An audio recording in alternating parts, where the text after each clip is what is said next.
Hello to you, and thanks for joining us in this week's episode of Healthline. As usual on the program, Vodafone gives an opportunity to individuals to regain their health and integrate them back into their society. Of course, your doctors are here with me to run the show. Hi, I'm Papani. Hello everyone, I'm Lorraine. Hello, I'm Bright. And I'm Ruth. Our feelings, thoughts, and actions are all based on our mental state, and this affects our relationships and the choices we make in life. This week, we take a look at mental health. Here comes our question, and it's from Pamela from Dodowa. Pamela says, please, can you talk about dementia? I think my dad is suffering from it. It's quite interesting she brings this up at the beginning of our talk on mental health. You know, dementia was originally thought to be the only madness, hence the word dementia, which means D meaning without, and then ment meaning your mind. So you're out of your mind, and hence the term dementia.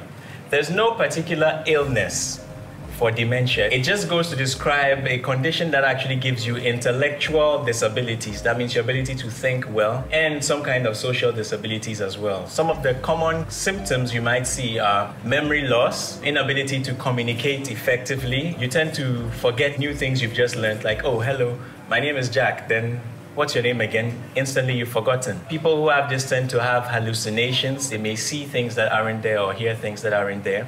They tend to get a bit paranoid because now they think there's something happening that isn't really happening. You might also have some difficulties with simple tasks like being able to draw or even being able to wear your clothes. Something as simple as that becomes extremely complex to you. So when you start noticing some of these signs, then we can say, yes, you might be suffering from dementia. Now, the commonest cause of dementia in people aged 65 and above, it's a disease called Alzheimer's disease. I'm sure we may have heard of it. It's basically you losing function of certain portions of your brain through some attack or through some, we call plaques. Something coats portions of the brain and it's not able to work as it should. As you're growing, you lose function of portions of your brain.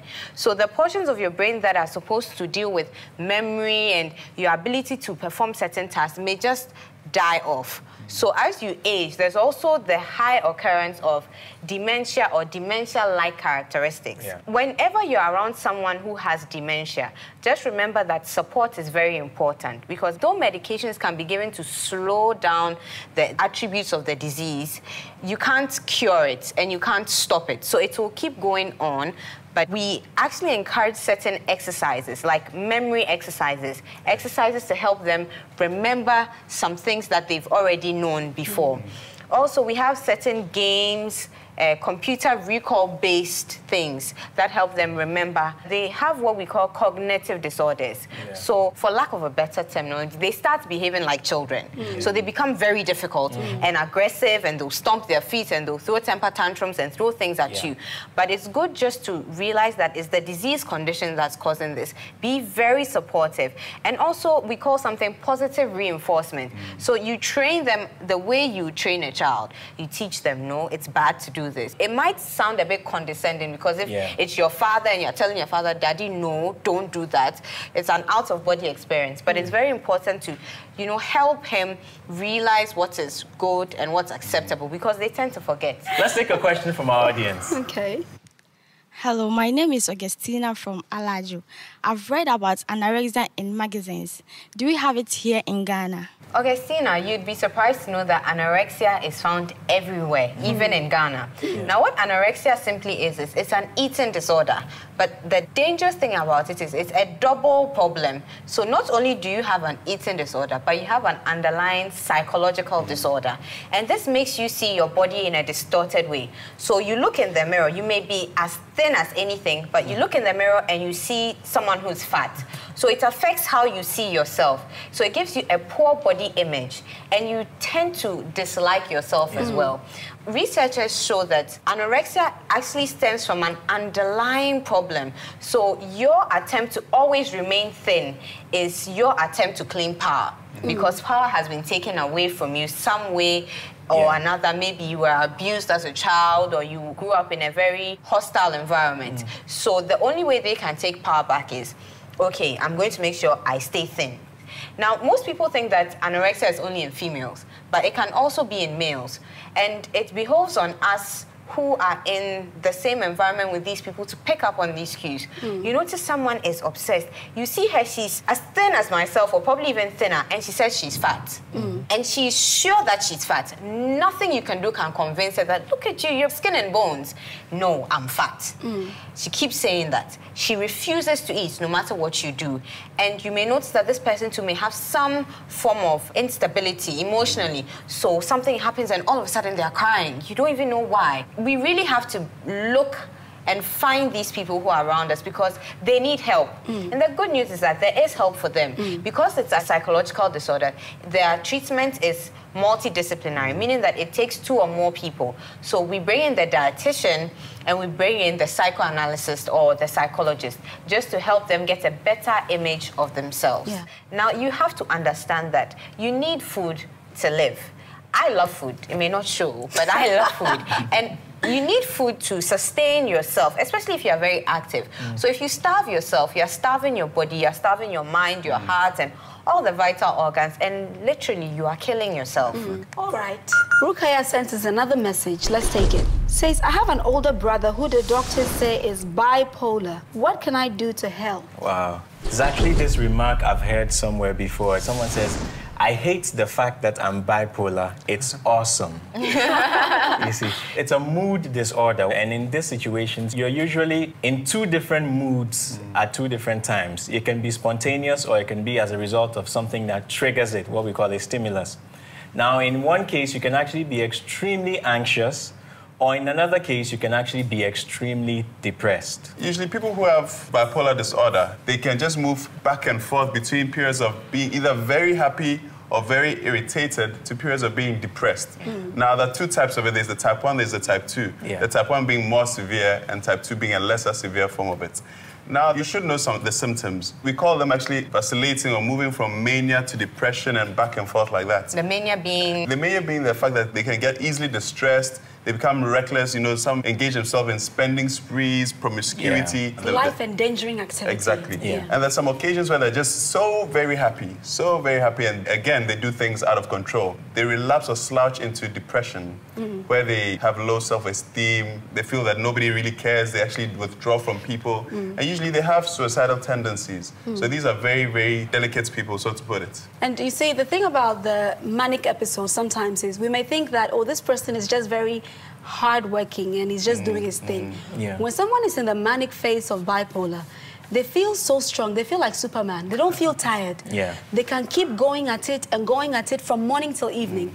There was a story of a guy like that. He was in a manic phase of his bipolar.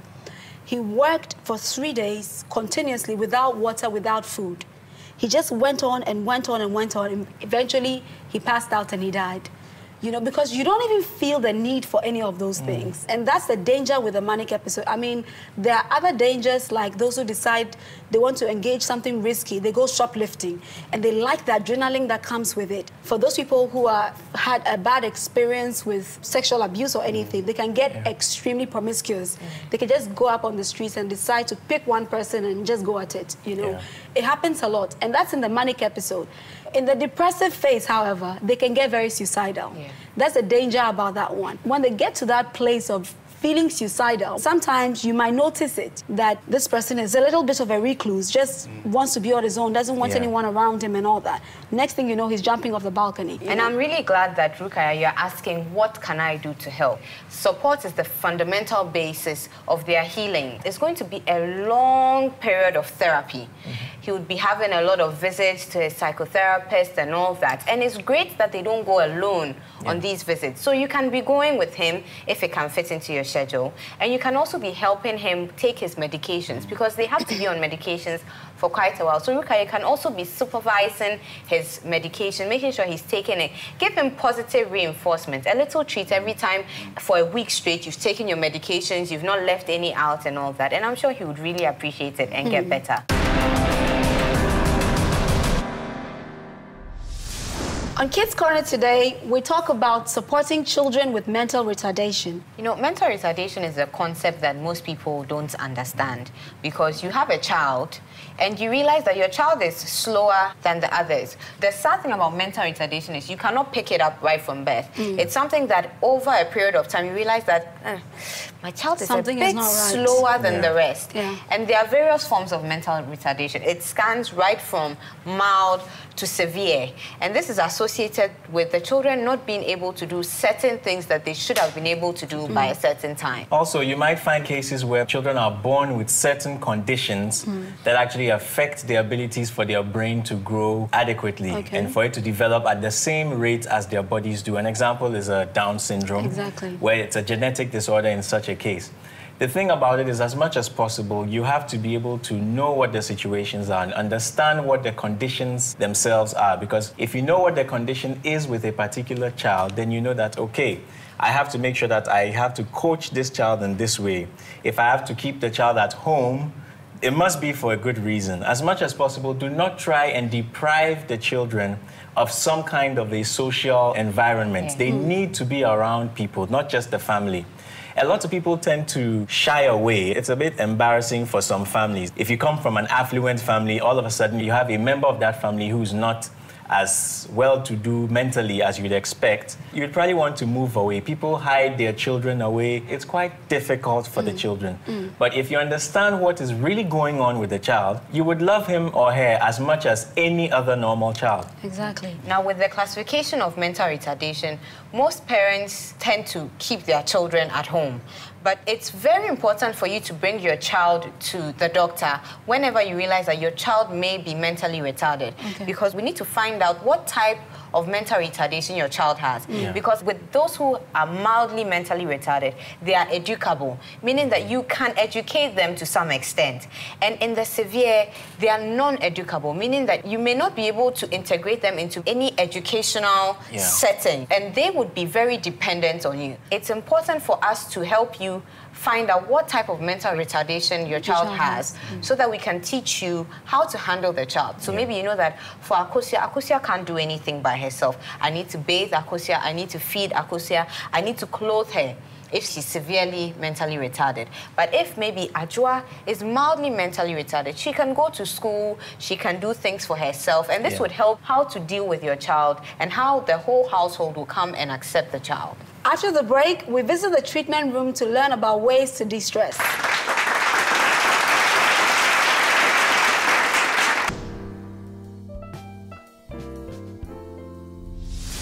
Stress makes an unhappy person, and this can affect the physical and mental balance of any individual. Today, we talk about stress and how to de-stress. You will agree with me that anybody can get stressed, especially if you have to wake up in the morning, take care of children, you get to your office and you have a pile of papers on your desk you have to take care of, or you're sitting in a bus that seems to be going forever. All of these conditions can make you stress, and you have to find a way of just letting it all out. And some of the ways you could do this: breathing exercises. Well, you breathe every day, but when you do it consciously, it's a way to get your body to really relax. And the way to do this is you stand, close your eyes, find a very quiet environment where you try to get your mind off everything else. And then you take in a very deep breath, engaging your stomach more than your chest. So your stomach should move way more than your chest. And you hold the breath, counting for about 10 seconds or 20 seconds if you can. When you do this, your heartbeat slows down, and there's some stress hormones that your body releases, and these stress hormones are able to be cleared by this process. Another way you could do this is by visualization. You can imagine. You can't be everywhere you want to be that is really soothing and calm, but you can imagine yourself there. So this is what you do with visualization. You find yourself, as usual, in a really quiet place where you can get all of your senses focused on that one thing you want to do. And whatever makes you calm, try to take your mind there. If you love the beach scene, just picture yourself at the seaside. You could also do this by stress-relieving exercises. After a very long sit in the office, you could just get up and then you basically turn your head around like that. So you start from the neck, and that should help you relieve any hard knots in your neck. And then you come to your shoulders, and you try to move your shoulders back and out, like that, okay? And then you come to your waist, and basically what you're doing is you're trying to turn your waist like that, and like that. Okay, you could repeat this a number of times as long as it's helping you. And then you could go back to your work. Another thing that could help you is the stress ball. Okay, now this is a stress ball. It really feels good and it's really soft. When you find yourself in a stressful situation, you could just pick the stress ball and gently squeeze on it while you think about nothing. That could be very beneficial.